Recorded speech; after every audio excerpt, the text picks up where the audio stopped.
Изучать крымско-татарский язык по тем же методикам, что и английский. Знакомьтесь, это Дильдора Азизова. Более 15 лет она преподает английский язык, совершенствует методики обучения, в том числе перенимая зарубежный опыт. Своими знаниями она решила делиться с другими преподавателями. Можно многое применить из того, что мы сейчас применяем в лексическом подходе, в коммуникативной методике, как это все вывести в речь. Раньше мы изучали грамматику сначала, потом на нее накладывали, к примеру, какие-то слова отдельно, мы изучали там стол отдельно, дверь отдельно. То сейчас мы берем коллокации. Коллокации – это устойчивые выражения, также они есть и в крымско-татарском языке. Либо, допустим, если мы берем какое-то слово одно, мы добавляем к нему наиболее часто употребляемое прилагательное. Есть такое понятие, как чанки.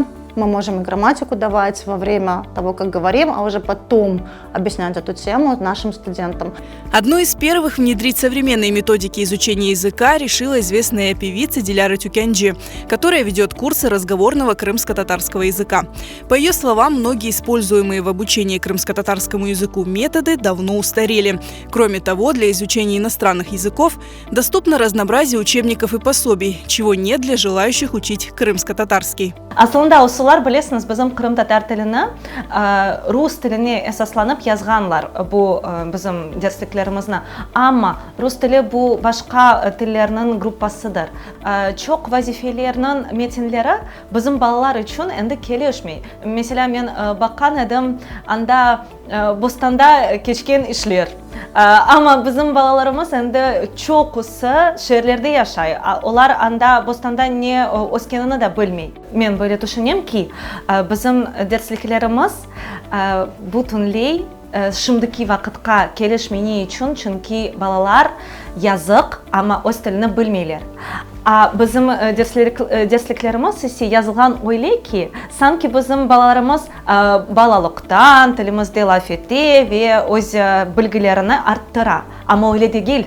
На консультации преподаватели обсудили планы, структуру занятий, предоставляемые ученикам материалы, проработку заданий, составление небольших диалогов на занятиях и использование наиболее употребляемой лексики. Помимо чтения, к примеру, либо разговорной речи, мы должны уметь и писать, и работать над аудированием, то есть понимать. Чаще всего еще бывает так, что студенты замечают, что они понимают много, а говорить не могут, потому что, опять-таки, отсутствие хорошей должной практики. По словам Диляры Тюкянджи, ее ученики уже заметили позитивные изменения, которые помогают еще быстрее и эффективнее изучать язык.